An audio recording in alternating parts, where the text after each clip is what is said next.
Razor Fist, I got to get your take on the whole Disney DeSantis uh, business that's been going on now for, gosh, over a year and a half almost, I think, at this point. Yeah. And it's really the culminate. You have to understand it's the culmination of decades of Disney positioning themselves in a steadily more ideological fashion.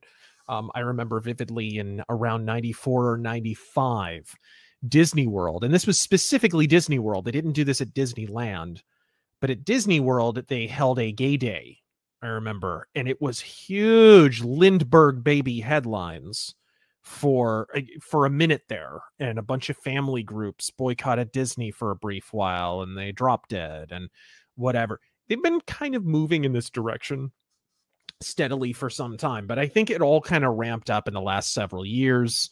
Look, Disney, the thing you have to understand about this, and you didn't really mention it, but you did kind of allude to it there, is Disney are a little over a decade. I think people don't fully appreciate. They're a little over a decade, like a decade and change, removed from their last bankruptcy scare as a company. Like, I think people forget that, like, they bought a bunch of companies like Marvel and such in order to sort of claw their way out of the big almost bankruptcy they had in the early 2000s, late 90s. And they do. I don't think people appreciate how tenuous their situation could be, especially in light of many of their tentpole projects of late not being the sweeping seismic successes that they had been in the past. So I find this really fascinating. I also think we should probably mention that call that was leaked, that sort of whatever it was it company wide or tomorrow? Was it a share? Yes, the Imagine Tomorrow call, where there were employees who were basically just explicitly admitting to inserting propaganda into children's programs, and you're not going to stop me. Well, I think one person literally said something to that effect at one point. I basically just write these so that I can insert lots of the exact wording was like the not so secret gay agenda, with examples to that effect. Yeah. So I think this is all kind of, you sort of need the prelude to this. That was a crazy story. It didn't surprise me at all. I think the thing that bothers me the most about it is I did a video years ago about the history of Hollywood and the Red Scare in Hollywood in the mid 40s and into the early 50s, which later was ratified by the Venona Papers. There was actually funding of communists in Hollywood to insert propaganda into films. That came out in the mid 90s when we had the Venona intercepts and the KGB archives went open. But the interesting thing about that chapter is that Walt Disney, who rarely took political positions, he had to be browbeaten into speaking. He spoke at the House Un-American Activities Committee hearings in 1946, a committee that had originally been convened to root out Nazis in the Bund in America, and later was sort of forced to look at communists because they became aware of it as a result of union politics, an attempted union takeover. There was a man named Herb Sorrell who ran an organization called the Conference of Studio Unions, which was a communist front. It was funded by the Soviets. And they attempted to strong-arm Walt Disney's cartoonists into being corralled under their umbrella. And the cartoonists, who were very loyal to Walt Disney, went to him and said, can you do something about this? They're trying to take over our cartoonists union, and we don't want to join, and we know that they're a communist front. And Walt Disney initially said, I don't want to get into it. I'm not supposed to get involved in union politics. I'm not supposed to. Finally, he had to, because so many of his animators went to him. So he came out and spelled out what happened with Herb Sorrell. Herb Sorrell apparently had bragged to him at one point, we have the, what did he say? The exact quote was something like, oh, I'm not a member of the Communist Party, wink, wink, nudge, nudge, but I do love spending their money. And stuff like that, right? So we've now gone from a place where Walt Disney's only political stance, his only canonical stance in life, was he was defending his own cartoonists and taking a stand against a communistic takeover of unions in Hollywood, which, by the way, that's where the myth that he's an anti-Semite comes from. That was a smear that came from socialist newspapers at the time, and unfortunately it stuck. So that unfortunately is still with us. And now we've migrated to a point where Disney are removing or reducing the size of black characters and posters so that they can capitulate to the communist Chinese, and engaging in an ideological agenda that is by proxy funded by the communist Chinese. Because this is open knowledge.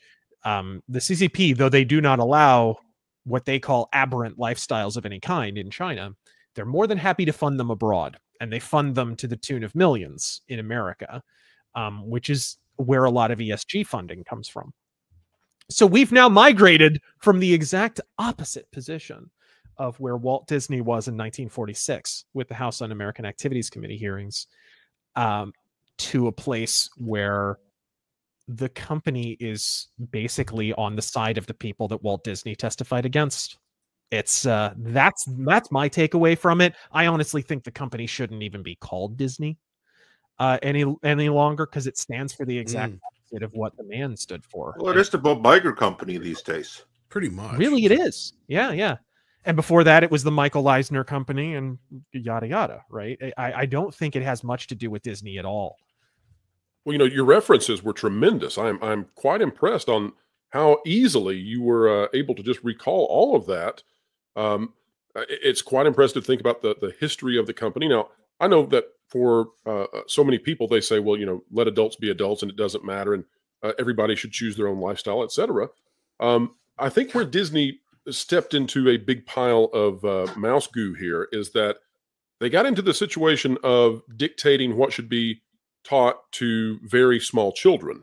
And that gets them into a highly contentious place.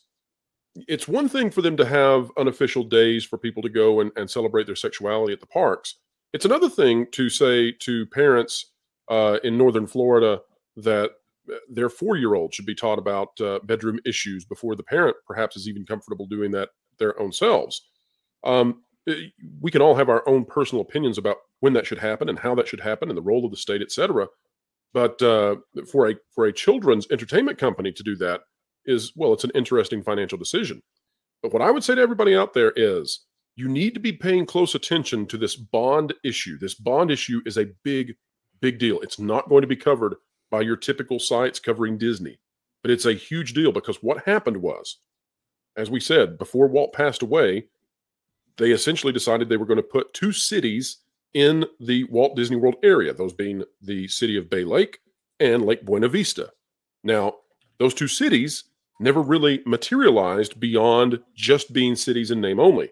In fact, the only residents who live in those cities are people that Disney chooses to put into hidden mobile home parks that Disney operates.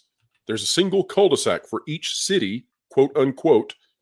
The issue here, though, not only does the whole pseudo-city thing reek of fraud. Now, I'm saying that as speculation, right? Not a declaration of objective fact, but in my opinion, it reeks of fraud. But the bigger issue here is that vast amounts of money were tied into bonds issued by these cities, by this special district.